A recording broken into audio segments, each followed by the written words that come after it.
Good morning, everyone. Thank you for joining. We're going to give folks just a few more seconds to join, and then we'll get started soon.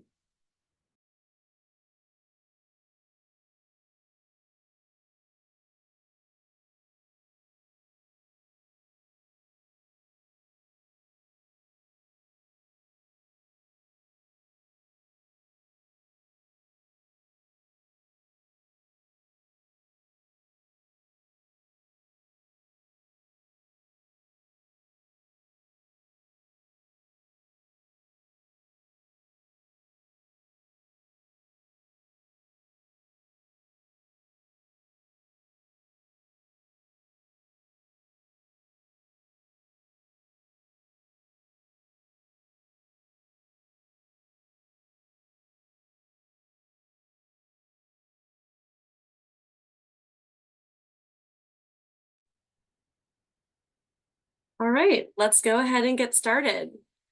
Hello, everyone, and welcome to today's Better Buildings webinar. Dedicated to bringing you the latest actionable insights from leading industry experts, Better Buildings webinars are a chance to explore the topics, technologies, and trends that affect your organization, as well as efforts to accelerate decarbonization and energy efficiency adoption. Next slide, please. Today's webinar is called Inventorying Building Refrigerants and Reducing Leaks. Before we dive in, there are a few housekeeping points I'd like to cover. Please note that today's webinar will be recorded and archived on the Better Building Solutions Center. We'll follow up today or when today's recording and slides are made available. Next, all attendees are in listen-only mode, so your microphones are muted. If you experience any audio or visual issues throughout the webinar, please send a message in the Q&A box located on the bottom of your Zoom panel, and our tech support team will be in touch. Next slide, please. So my name is Sarah Stubbs, and I'm going to be your moderator today. I'm an ORISE Fellow at the U.S. Department of Energy's Building Technologies Office, and in the Better Buildings universe, I'm the sector lead for retail, food service, grocery, and hospitality. Happy to be with you all today. Go on to the agenda slide. Today we'll do some welcome polls, kind of see who's in the room and what everyone's level of knowledge and comfort is with refrigerant or inventories and leaks. We have 3 great speaker presentations, and then we'll have some live Q&A at the end. Next slide, please. So today we're going to be using an interactive platform for Q&A and polling. So I encourage everyone to participate in this. Please go to www.slido.com on your mobile device or open a new window in your internet browser. Today's event code is #DOE or #DOE. If you'd like to ask our panelists questions, please submit them anytime throughout the presentation. We'll be answering your questions near the end of the webinar. You can also select the thumbs up icon for questions that you like, which will result in the most popular questions moving to the top of the queue. All right, let's move on to our polls. So we want to learn more about you. So please join us over at Slido to respond to the following questions. If you're having any issues, please message our tech support team by using the Zoom Q&A function. So first off, what industry does your organization represent? Who's in the room? Who's around here? I'm seeing some responses roll in. So lots of contractors or consultants. We have a lot of folks from the industrial sector as well. Also a lot of folks from the federal government sector. I'm seeing commercial real estate, state and local governments both, some higher ed as well. Still seeing a lot of folks from the industrial space, which makes a lot of sense. It's a race between commercial real estate, state government, still lots of industrial contractors, consultants. So we have a very wide range of industries here today. I'm very excited to have everyone on. All right, I think we can go ahead and move on to the next poll.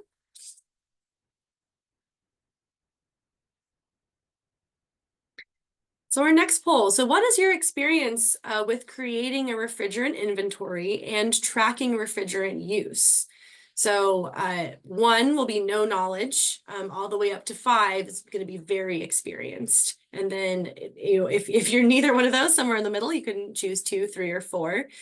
So far, we're seeing a lot of folks who have no knowledge. So a lot of folks who are beginners. And then we also have probably the second most folks right in the middle there, right at number 3, right in between.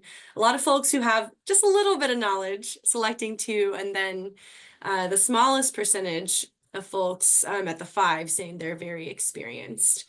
So still seeing more than a third of folks on the line have no knowledge at all. So we're really starting with the baseline, and I think our panelists are going to be able to help with that today. We're going to start with the basics.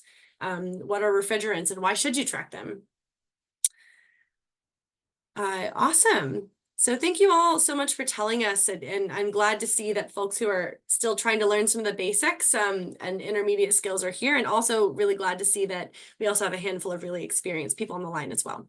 So I think we can go on to the third poll, which is focused on refrigerant leak reduction. So similar to the last question, what's your experience with reducing refrigerant leaks? And similarly, if you have no knowledge, you can say 1. If you have if you're very experienced, you can say 5, and if you're somewhere in the middle, 2, 3, or 4. See nearly half of folks who've responded so far have said 1, no knowledge at all. And I'm really glad you're here, because reducing refrigerant leaks is really important for efficiency and reducing emissions.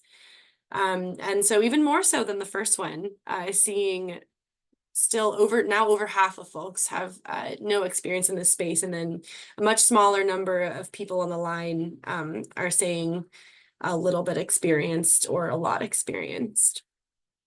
And once again, we're gonna talk about this in some detail. So amazing. And then I think we can continue to move on to the next poll. We've got one more audience question before our panelist presentations today. So this is an open answer that's going to form a word cloud. What are you most hoping to learn about today? So you can type into Slido, you can say just a couple of words or something longer if you want. What's the most helpful? And, you know, our panelists have great presentations prepared, but they can lean in on specific topics based on this if you give us these thoughts. So a lot of folks saying just the basics. We want to hear the basics. I see a lot of interest in regulation. New refrigerants, greenhouse gas reporting, efficient data collection, data tracking and tracking at scale, developing inventory, and best practices. We'll absolutely be talking about those things. Regulatory updates. We got some of that coming down the pike as well. Leak detection, absolutely. Tracking and just digging more into refrigerants themselves. So our top ones are still the basics: leak detection, regulations, and greenhouse gas reporting. I'm also seeing some refrigerant sources, emissions accounting, lots of data and tracking. Yeah, so I think we have a lot of great basic information for you all. We do have some regulatory updates, and then we have a great case study of how one specific organization is handling these practices. So I'm still seeing some answers rolling in, but still the basics is winning out. So I'm glad to see that a lot of folks who are really beginning their journey with refrigerants are on the line.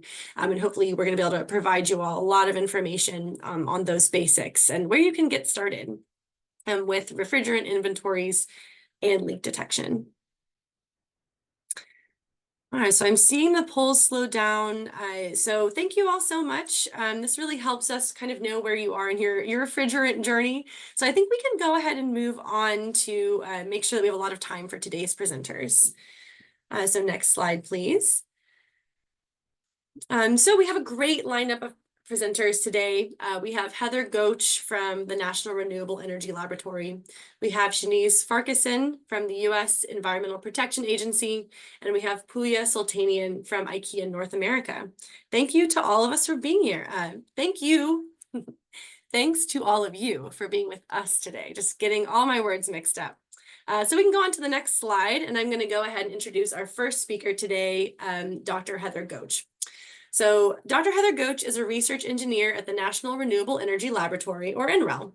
She specializes in applying circular economy principles to decarbonize the building sector, with particular focus on building design, innovative low-impact material use and reuse, and waste reduction and management. And with that, I will hand it off to Heather to kick us off today. Awesome. Thank you so much, Sarah. Really appreciate the opportunity to be here and share a bit more about this important topic that we see coming up in the polls of understanding the basics. And it was really great to also see that there's a breadth of experience and of interest. And I hope that this first presentation will really help, like we're saying, set the stage to get you to where you want to be in your next step in that refrigerant management journey. So if we want to go to the next slide, please. Great. So first, let's start off with what really are refrigerants and how is it different from other words we tend to hear all the time. So a refrigerant is really this liquid or gas, a working fluid that has properties that allow it to really move heat from one place to another. Refrigeration uses refrigerants to do that, to remove heat from a space and then transfer that heat to another space. If you want to go to the next slide, please. And with refrigerants, there's a lot of terminology that's used, a lot of acronyms for better or for worse. And so it is worth taking a good second to remember what these different acronyms mean. So CFCs, or these chlorofluorocarbons, that are really the main thing to remember here is that they're chlorine-containing compounds that are really, really effective as being refrigerants, but they're all also effective at being depleting the ozone layer. And so one of the common examples that you hear about of CFCs were are Freon or R12. And I like to think that this, we tend to do this a lot in science and generally in human nature. Problems are often like a game of whack-a-mole, and refrigerant story is a lot like that. So CFCs were great refrigerants, but they had another unfortunate impact of depleting the ozone layer. So that led us to HFCs, which are hydrofluorocarbons. These are fluorinated based compounds that also are very effective at being refrigerants, don't have that ozone depleting attribute, but they do tend to have higher global warming potential, and I'll get into what that is in a second. Hydrofluorocarbons do have properties where their phase change, that transferring heat, occurs at relatively low pressures and low temperatures that are really conducive to HVAC systems. So it makes it a good refrigerant to use for that particular application. There's also HFOs, which are hydrofluoroolefins. This is a new generation refrigerant that does have lower global warming potential and ozone depletion, used to replace HFCs. Natural refrigerants, you'll probably have heard a little bit of buzz about this. These are also simple compounds found in the natural environment that can be used as a refrigerant. Some examples can include carbon dioxide or propane. There are also refrigerant blends. So these are combinations of chemicals that, when blended together, can be quite effective at being a refrigerant and also being a low GWP.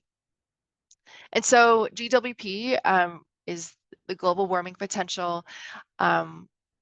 It's really a way of relating the impact of refrigerants. So global warming impact can be related to the same quantity of carbon dioxide, of that global warming aspect of carbon dioxide over a specified time horizon.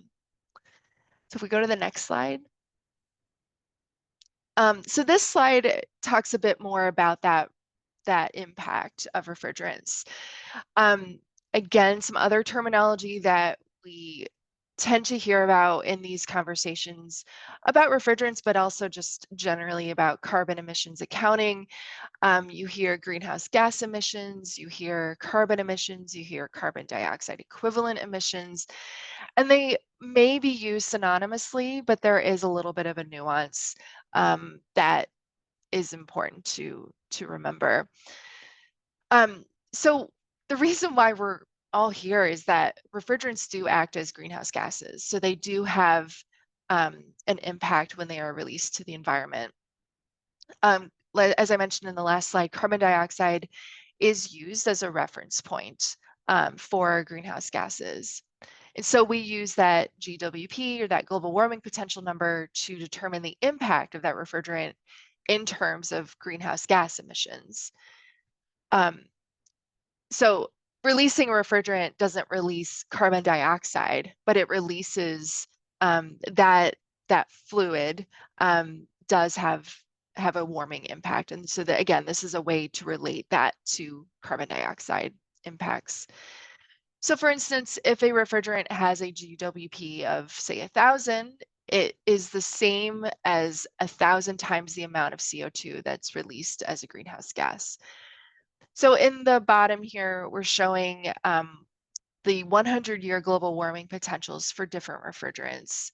So you see in order of their impact, or in order of their GWP.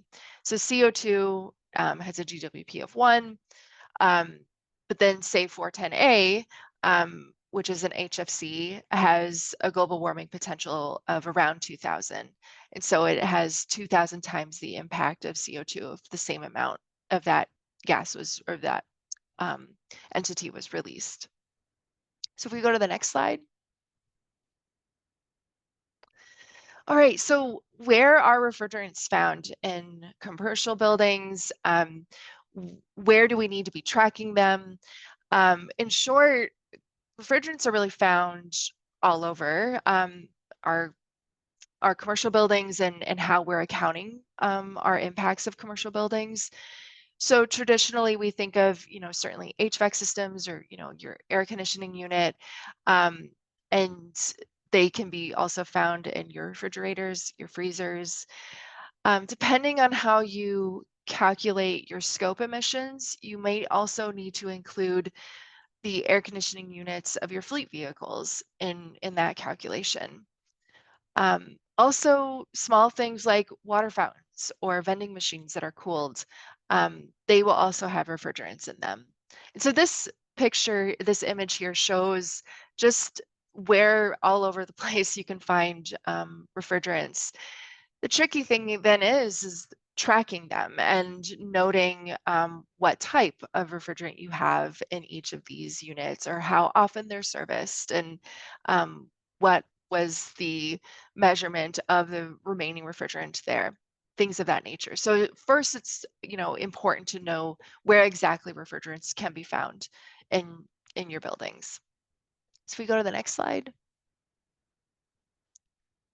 And I've already kind of touched on this, of why we care about reducing refrigerant emissions, but to put it in another context, this pie chart on the left-hand side shows the emissions from different sectors of our economy.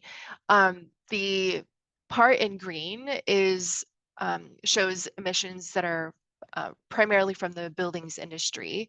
And so this part in the darker green are your scope 1 emissions, the lighter green are your scope 2, and then scope 3 is an even lighter.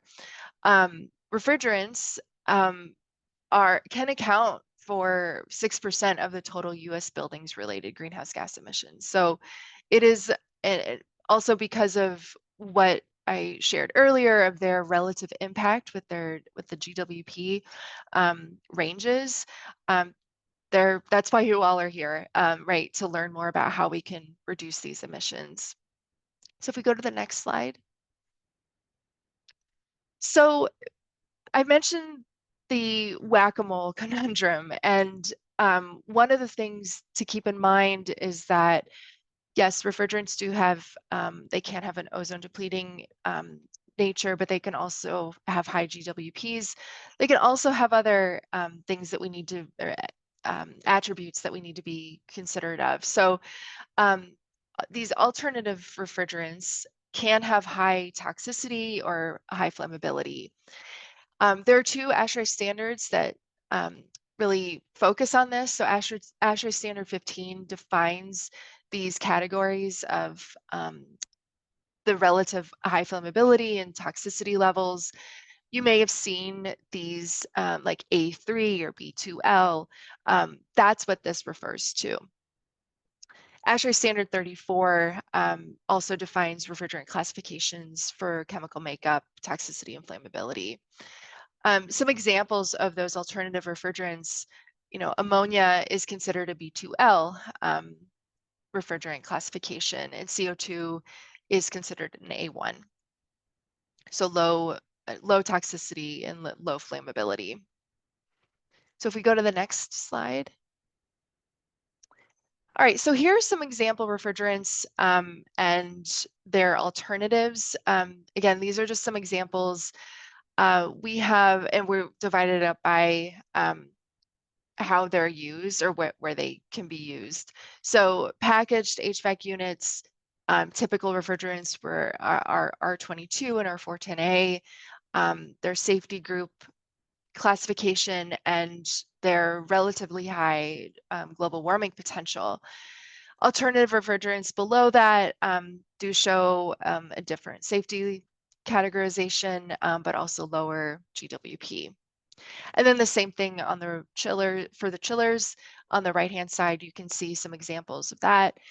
And then I just want to point out, I mentioned refrigerant blends earlier on. And so some of those alternative refrigerants for chillers, those are those blends that have actually quite a low GWP. So if we go to the next slide.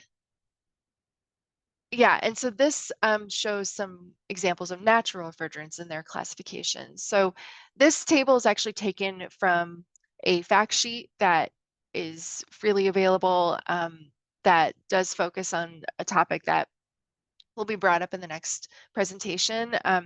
But here in this table, we're showing how R290, like propane, isobutane, ammonia, carbon dioxide, some example natural refrigerants, and how their GWP, their safety group classification, compares and where they could be used.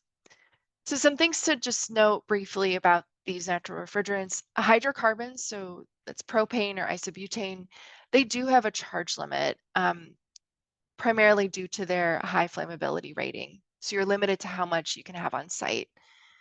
Ammonia is also a very effective refrigerant, but does have a higher toxicity safety rating. And then CO2 also has some, it can be used as a refrigerant, but does require or can require a high pressure system that's needed alongside it. So if we go to the next slide, should be my near final slide. This is really to kind of set up the next two presentations. So if we think about this from, like a higher level view, how do we even start thinking about reducing emissions from refrigerants? As is with most challenges that we face, we should first focus on, well, what is our current situation? What do we have? And in the case of refrigerants, determine if there really are any leaks at this moment. Second is to really know what you need. Sometimes we have way more than we need, and there may be ways to avoid or use less refrigerants. This primarily comes into designing equipment or designing retrofits that could allow equipment to be downsized.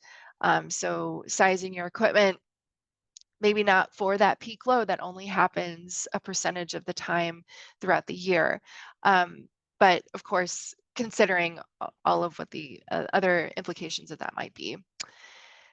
Knowing what the regulations are and their implications. And our next presentation will really get into that. And then finally, determine if there are opportunities for lower GWP options and what the side effects of that might be as well, like changing out equipment. And maybe you're at a point where you can change out HVAC system equipment. But yeah, so I think keeping these four things in mind is a great way to start thinking about how to reduce emissions. So my next slide is a thank you. And excited to hear the rest of the presentations and feedback from you all as participants. So thanks. Thank you so much, Heather. Next, we will hear from Shanice Farquharson. Shanice Farquharson is a supervisor of the Emissions Reduction Branch in the Stratospheric Protection Division, or SPD, at the Environmental Protection Agency, or EPA, where she manages programs related to emissions reduction and refrigerant management under the American Innovation and Manufacturing Act and Clean Air Act. Since joining EPA in 2008, she has worked on a variety of regulatory and voluntary programs, including serving as coordinator of EPA's Significant New Alternatives Policy Program in SPD, working with specialized sectors of use such as motor vehicle air conditioning, and serving as team lead for the Chemical Data Reporting Program in the Office of Chemical Safety and Pollution Prevention. Shanice, the floor is yours. Thanks so much, Sarah. And thanks, Heather, for kicking us off. That was a great overview of refrigerants and, some of the things that we're doing on the regulatory and voluntary front to reduce emissions of HFCs. Next slide, please. Before I jump in, just want to provide a quick overview of what I'll be covering today. A quick overview of the HFC phase down under the AIM Act, talk about the program that was recently implemented under the AIM Act, the Emissions Reduction and Reclamation Program, talk about the Section 608 refrigerant management program that's been in place under the Clean Air Act for a number of years, since the early 90s, and finish up with one of our voluntary programs, Green Show. Next slide, please. So many of you have probably seen this slide before in presentations from EPA. This shows the overall phase down of HFC, the schedule, and it shows starting in January of this year, the U.S. reduced HFC production and consumption by 40% as compared to the historical baseline levels. And the next major, step down will be in 2029, with the overall goal of reducing production and consumption of HFCs by 2036 to 85% of the baseline. Next slide, please.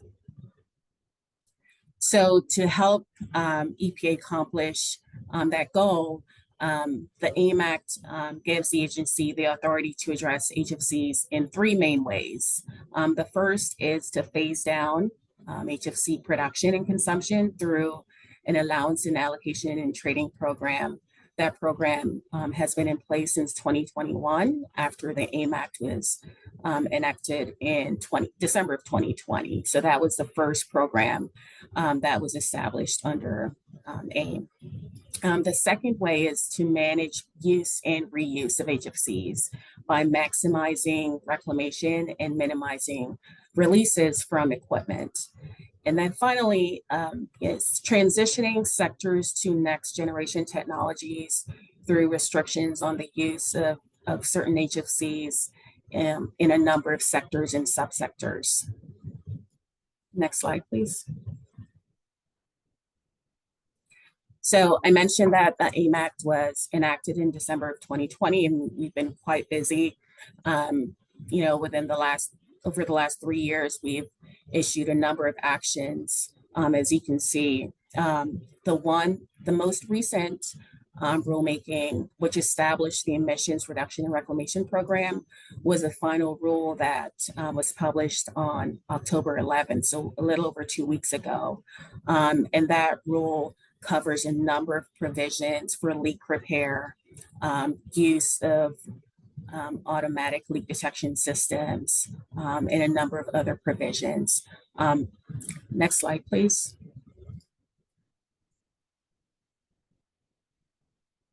Next slide.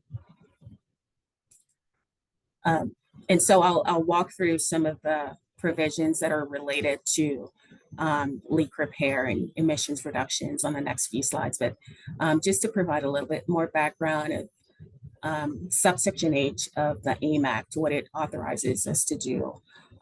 It allows EPA to do a number of things for the main purpose of maximizing reclaiming and minimizing releases of HFCs from equipment, but it also authorizes us to ensure the safety of technicians and consumers. And there's a specific mention in subsection H that says that, you know, the agency can consider other rulemakings, other regulations, other programs, opportunities to specifically increase the reclaiming of regulated substances that are used as refrigerants. Next slide, please. So again, the final rule was published on October 11th. It established the emissions reduction and reclamation program for the management of HFCs and their substitutes, and we refer to the program as ER&R. And you know, that final rule also implemented regulations to control, you know, where appropriate, certain practices, processes, or activities related to the servicing, repair, disposal, or installation of equipment that contains certain HFCs and their substitutes. And so as far as the estimated HFC emissions from this rule, you know, from 2026 to 2050, the estimated benefits, you know, is around 120 million metric tons of CO2 equivalent, and then approximately $7 billion in net benefits from the rule. And so we do, you know, this is a rule that, in addition to the other rulemakings, will further reduce HFC emissions. Next slide, please. And so there are a number of things, a number of requirements in the rule, but I wanted to just highlight the ones that are more relevant for this webinar. And so I mentioned leak repair, right? And there are current regulations under the Clean Air Act, Section 609, that require, you know, owners and operators of appliances that contain 50 pounds or more of an ozone depleting substance. You know, they would be required to fix their leaks if the leaks are above a certain threshold, right? And so in this final rule under subsection H, we finalized requirements for owners and operators to fix leaks in their equipment or appliances that contain at least 15 pounds or more of refrigerant that contain an HFC or a substitute for an HFC, right? So we basically lowered the threshold, the charge threshold to 15 pounds. But these provisions apply to HFCs and substitutes, unlike the 608 program, which only covers ozone depleting substances. We know that one of the best things that, you know, businesses and organizations can do in supermarkets, right, is to identify and detect leaks before they get out of hand, right? And so one way to do that is to install and use automatic leak detection systems. And so in the final rule, we have requirements in place where owners and operators of certain equipment, industrial process refrigeration equipment, commercial refrigeration equipment. These are appliances, large appliances, right? Containing 1,500 pounds or more of refrigerant would be required to install and use ALD systems. And then there are also requirements in place for reclamation of HFC refrigerants. And so starting in January 1st of 2026, any regulated substance being marketed, sold, distributed as being reclaimed, right? Which means, you know, certified reclaimers reprocessed, they reblended, mixed, and brought these substances back to that 99.9% purity level. Any regulated substances being marketed as reclaimed would only be required to contain up to 15% virgin HFCs, right? So the majority of the composition would be comprised of recovered material. And then starting in January of 2029, there are 3 subsectors that that are covered and will be required to use reclaimed HFCs for the servicing or repair of their appliances. And the subsectors are supermarket systems, refrigerated transport, and automatic commercial ice makers. So there are lots of other provisions in the final rule, but these are the more relevant requirements and provisions related to leak repair and emissions reduction. Next slide, please. Next. Right, so I quickly talked about the Clean Air Act Section 608 program. I'm not going to spend too much time on this slide. It's right, so under 608, we have the authority to regulate emissions of regulate the emissions of HFCs and also ODS, regulate the maintenance, the service, the repair, disposal of refrigeration and AC appliances. But the main thing is to prohibit the knowing release or venting of ozone depleting substances and substitute refrigerants. You see there are requirements in place for technician certification, there's sales restrictions, and then the leak repair requirements as well. Next slide, please.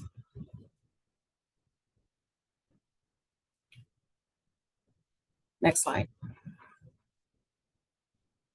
So this is one I'll be talking about one of our voluntary partnership programs. So Green Chill was launched in 2007 as a partnership between EPA and food retailers to reduce refrigerant emissions and decrease, the cost of repairing appliances and fixing leaks.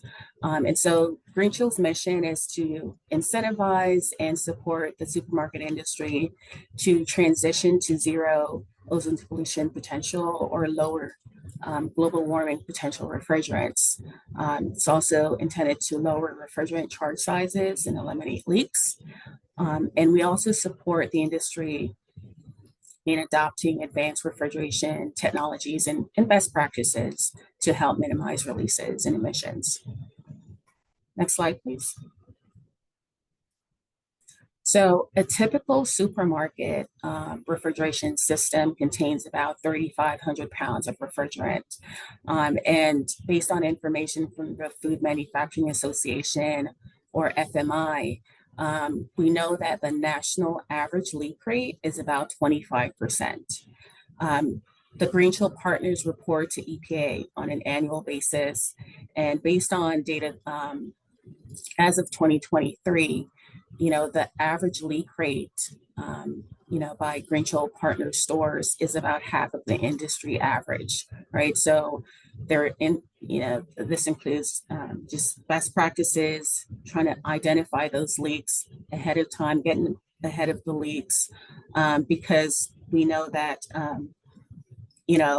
if the systems aren't installed properly, if they're not tight, if they're not leak tight, we know that those could be costly for the supermarket industry. And so it's a win-win for the agency.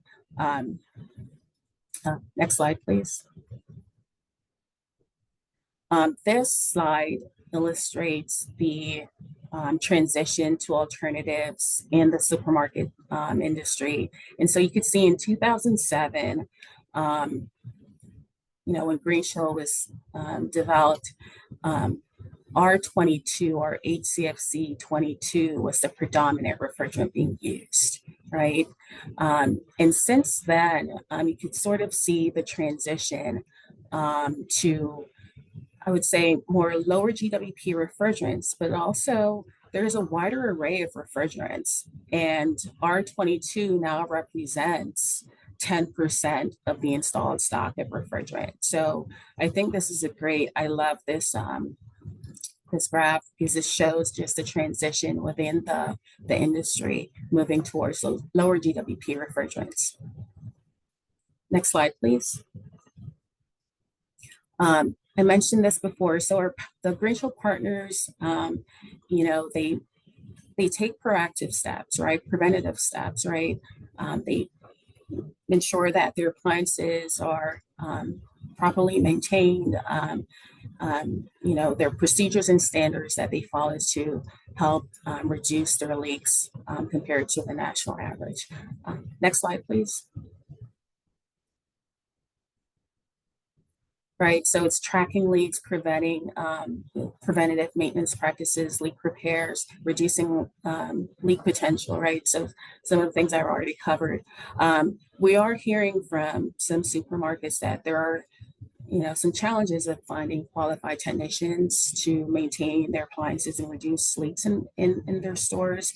But overall, the fact that, they're taking measures to make sure that their systems are leak tight and using ALD systems, that's what's driving, right, that lower leak rate threshold charge.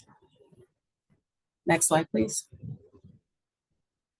And I'm getting ready to wrap up. I see Sarah's on. And so just, Green Chill is one of our success stories when it comes to partnership programs. Green Chill certified stores between 2008 to 2024 have avoided up to 2.54 million metric tons of CO2 HFC emissions to date. So. And then next slide, please.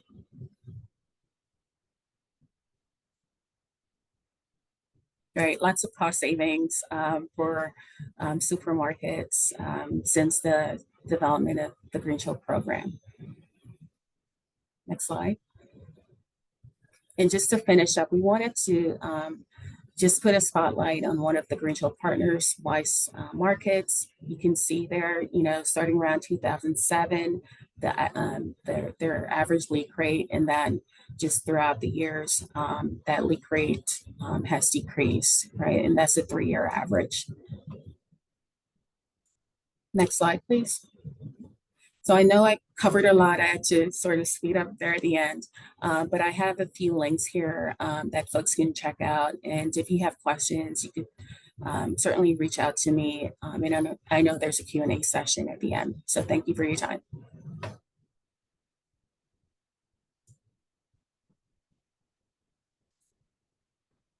Thank you so much, Shanice. I think we can go ahead and move on to our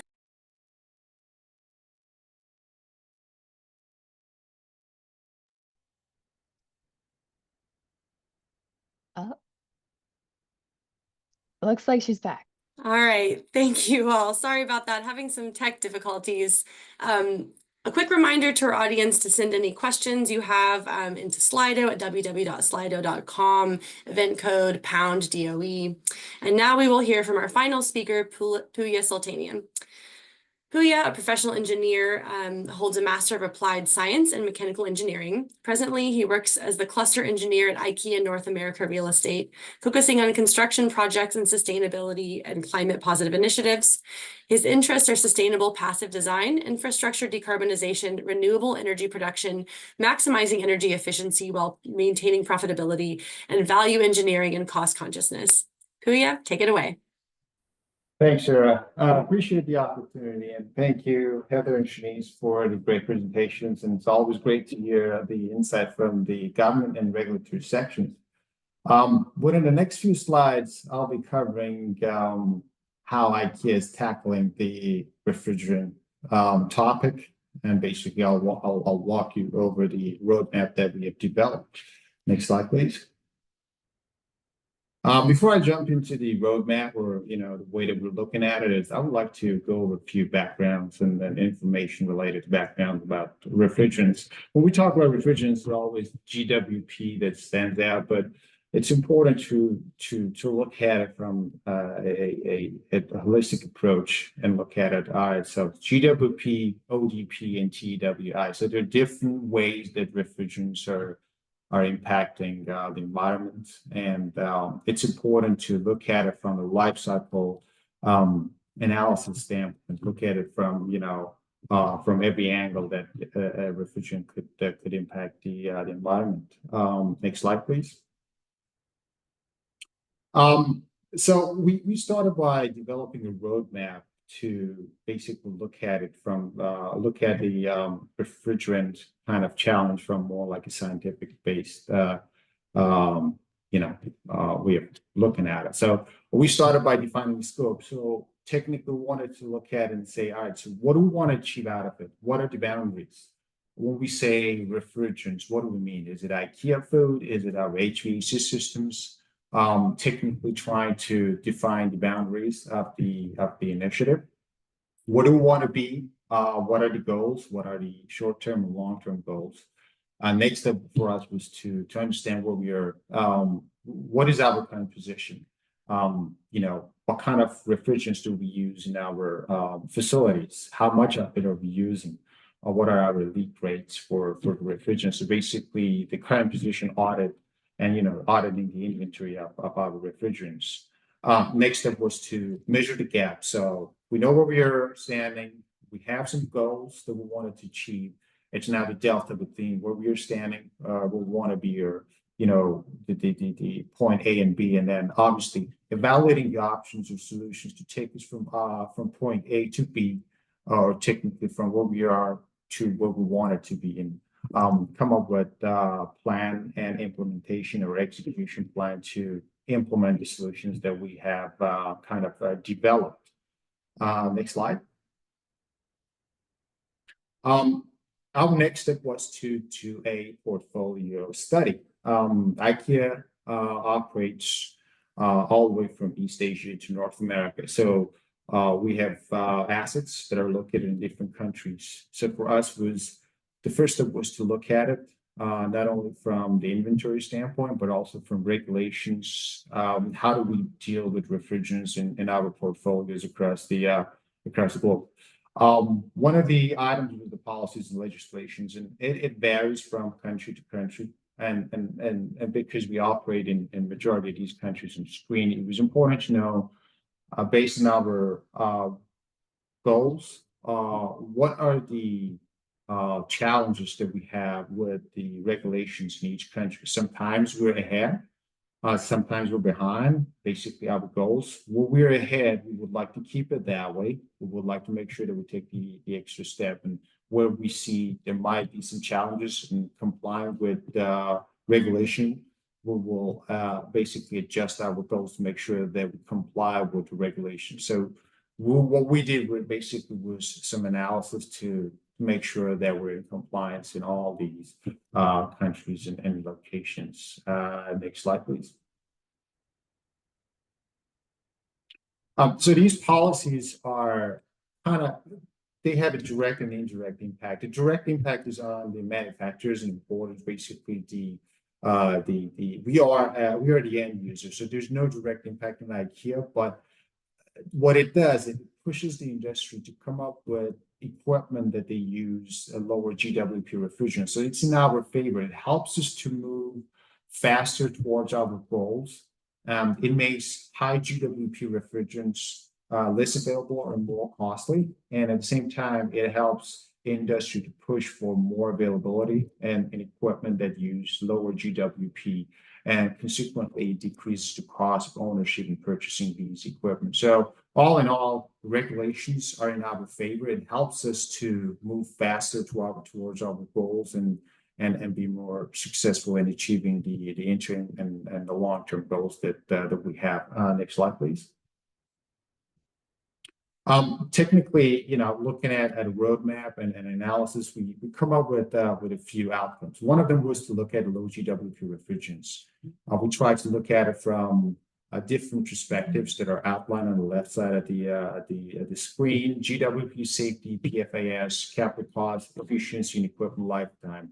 And based on our experience, one of the items that was really challenging was the safety. And that ties into the building code, because sometimes we're willing to use the GWP, the refrigerants with lower GWP. However, the building codes, at the time, they're not adopting A2L gas classification. So, but fortunately, I see a lot of great movements in North America that more and more building codes are adopting the use of A2L refrigerants in the buildings. Next slide, please.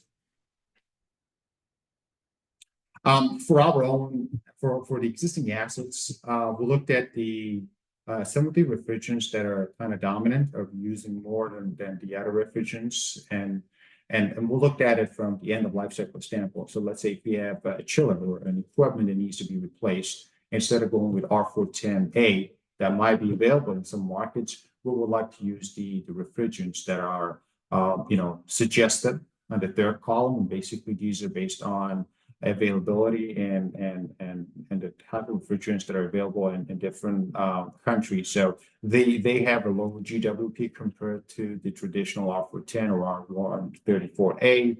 However, the challenge remains with the safety classification of these refrigerants. Next slide, please.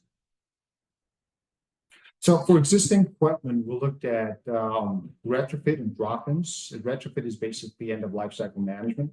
And the drop-ins is to use the lower GWP without doing many major retrofits. The challenge that we see with drop-ins is more related to the equipment retrofit. So sometimes the drop-in refrigerants are not compatible with the system as is, so we needed to do some modification to the system, to the valves, and to the piping. So that made this a bit challenging, specifically for smaller systems. And the other challenge was sometimes we needed to take out the existing refrigerant and drop in with completely new refrigerant, which causes a little bit of challenges. But overall, for the existing equipment, if we're doing end of life cycle, we'll make sure that we use lower GWP refrigerants, and at the same time, we focus on frequent leak checks. Leak checks is a good practice, making sure the refrigerant is being recovered. And if we need to do any top up, we use recycle or reclaim refrigerant. So these are some steps that were the outcome of the portfolio study that we did. Next slide, please. For new equipment, the first thing is we'll make sure that we use low GWP refrigerants. We use the equipments that have low leakage rate and they're energy efficient. And as I mentioned earlier, we wanted to look at it from a holistic standpoint. So not only GWP, but TWI and LCCP or indirect emissions are very critical for IKEA when choosing a system that uses refrigerant. So these are the factors that are taken into consideration before choosing a system for any new application. Next slide, please.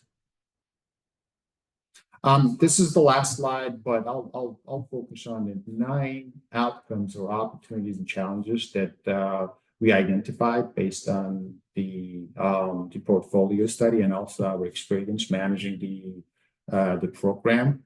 The first thing is regular maintenance. It is super critical to have regular maintenance because being proactive is going to help us a lot to reduce the leak rates and to make sure that every equipment is maintained as per the manufacturer's requirements. Seal and insulate equipment, that helps a lot with reducing the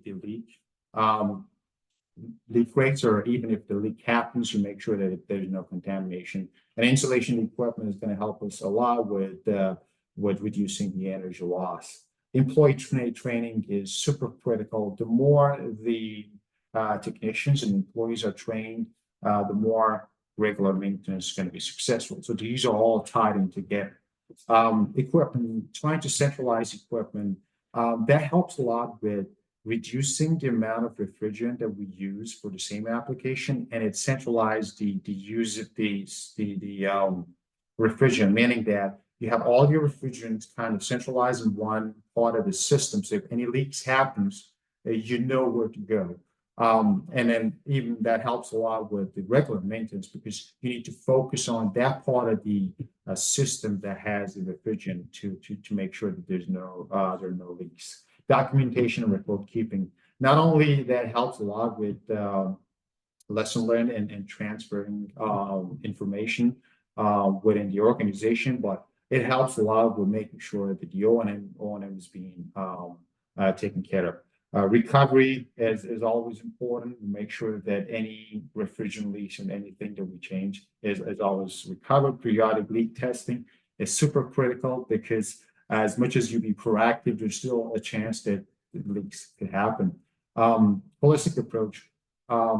As I mentioned, it is always great to look at the challenge from every angle and try to make sure that you tackle it from not only GWP but from all the other angles, and making sure that you look at the total life cycle analysis of the system. Regulatory compliance is super critical, so having a solid plan is always it's going to help us to make sure that we're in compliance with regulations in different countries. And last slide.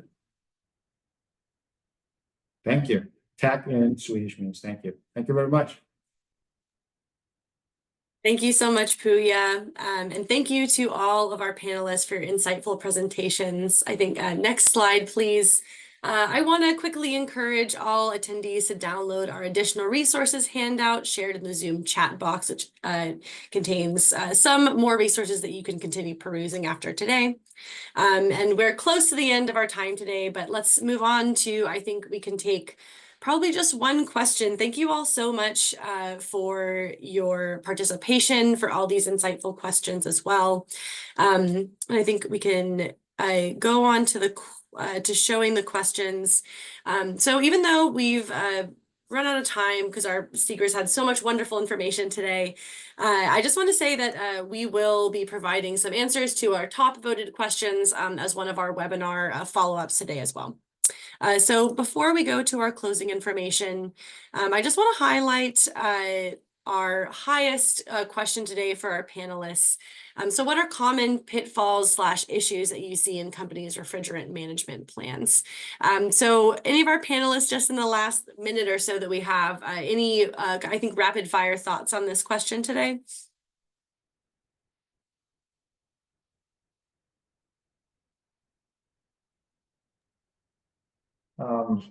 I could take that. So at IKEA, I think the main issue is like, how do we make sure that we capture all the inventory as is? And then obviously, just looking at the rates, the leakage rates is important, but you need to have a goal to make sure there are some actions in place to maintain the system or reduce the leakage rate. At IKEA, we put a percentage per site as the maximum allowed leakage rate. And we always try to comply with that. And the other thing is making sure that it's automated.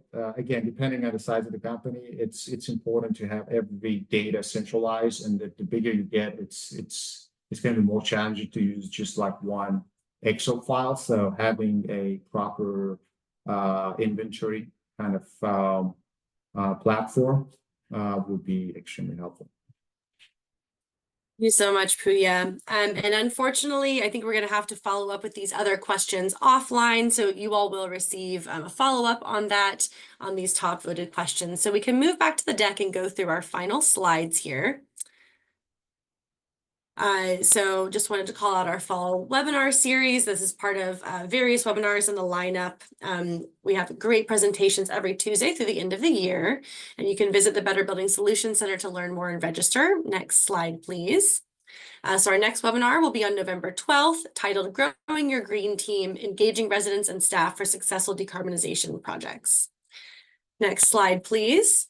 Just wanted to call out that we're pleased to announce dates for the 2025 Better Buildings, Better Plants Summit, which will take place in Washington, D.C. from April 30th through May 2nd. So in addition to engaging in interactive sessions, being part of Better Buildings and especially our Better Climate Challenge is a great way to continue to pursue these conversations, both with the DOE and but with other partners as well. So I do encourage you all to get more involved with Better Buildings if you're not already. And then final slide, please. With that, I'd like to thank our panelists so much for taking the time to be with us today.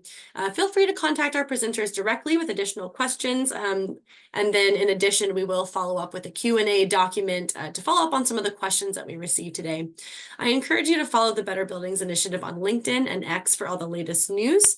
Our handles are next to their respective icons on the left half of the slide. And we will also receive an email notice with today's recording, slides, and transcript once they're posted on the Better Building Solutions Center.